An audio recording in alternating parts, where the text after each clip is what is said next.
I want to welcome Hanan Ashrawi to the show. She is the former official spokesperson for the Palestinian delegation to the Mideast peace process. She was the first female member of the executive committee of the Palestine Liberation Organization.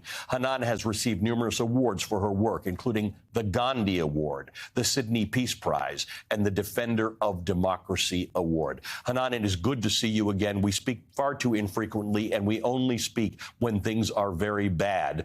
But I need you for this conversation. And my audience needs you to understand how to go forward on this. Let's just talk about whether there is a road forward right now. I presented some of what Aaron David Miller says. I know you know him well, and you've been at tables with him.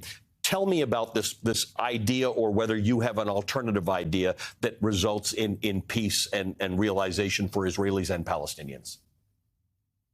Well, before we start trying to reinvent the peace process, we have to ensure that all the requirements are in place. How can you talk about peace or the requirements of peace when you have a whole nation that's in captivity, when you have Israel bombing and shelling and killing and carpet bombing Gaza and committing genocide, a war crime? You need to stop this immediately. And you need to stop further deterioration on the ground, and you need to be able to open up Gaza, lift the siege, let the people live and breathe, at least give them room to grieve their dead, to remove those trapped under the rubble, to be able to eat and drink and see some sunshine. This has to be done immediately. And then we have to deal with all the requirements of genuine peace. You cannot have peace between occupied and occupied. You cannot have peace between one oppressor, a powerful party, and the oppressed who have no rights whatsoever. It's not just that it's uncomfortable. We live in a state of captivity ourselves. Israel controls the land, crossing points, airspace, territorial waters, everything, controls our lives, and is busy carrying out incursions and attacks on totally sealed off towns and cities and villages. So this is just a prison with a siege and with fragmentation within it. So what you need to do is remove these things in order to be able to prepare the table, if you will, or to have a vision of peace. In order to have peace, you need an even-handed peace broker, and the U.S. certainly cannot be and has not been. And right now it is seen not just as a partner, but as somebody who is funding this massive incursion, the massacres against the people of Gaza. It has lost all credibility in the eyes of the Palestinian people, the Arab peoples, the Muslims, and all people of conscience in the world. Biden is seen as the agent of this Israeli extremist right-wing fascist government. He's going around trying to deliver the Arab leaders to Israel. Blinken, the same thing. So how do you expect the U.S. in any way, shape, or form to be part of any peace efforts? It has given Israel full support. It has given it a free hand, and it has given it enormous amounts of money and weapons and everything it needed in order to continue bashing and destroying and killing Palestinians, erasing whole families, whole neighborhoods. It's just unconscious. It's incredible.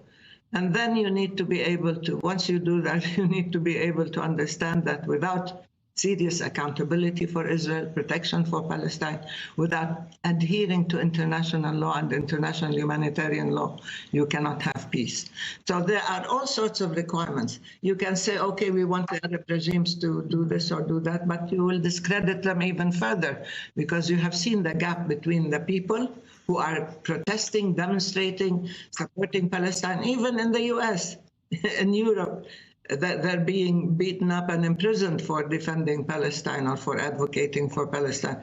So you need to be able to understand that the Arab regimes cannot be made again to go against the will of the people. They've already lost enough credibility.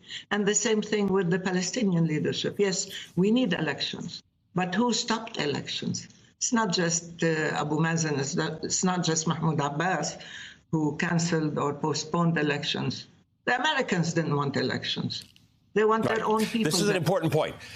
Let's get to that, because you've talked about the various parties who can be at the table and what legitimacy they do and don't have. Now let's talk about who represents the Palestinians. Hamas was elected at one point. There are very few people who were involved in that election who are even in Gaza at this point. That was 2006. There hasn't been an election since then. There was an effort to prop up Hamas by the Israeli government to cost the PLO, to undermine the Palestinian Authority. And that has worked, because the Palestinian Authority now enjoys reduced support amongst Palestinians. So what does the Palestinian side of the equation look like in terms of fair representation? Once we get past all this and there is possibly a table to sit at, who represents the Palestinians? Well, if there is a table, I don't know. I agree with you. I don't think it's in the making. But let me say, anybody who represents the Palestinians has to win the power of representation through elections.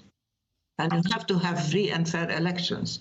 You cannot have elections tainted by the Israeli occupation. When I ran for elections twice, and I won twice, at one point, I was taken out of my car, I was beaten up, I was detained, they took away all my leaflets and pamphlets and materials, and they held me at a checkpoint for a whole day. But we still insisted on having elections. So to us, elections become part of resistance, part of defying Israel, who wants to maintain the rift between the West Bank and Gaza, between the PLO factions, the Fatah and so on, and Hamas on the other. Hamas ran for elections. Hamas accepted the two-state solution.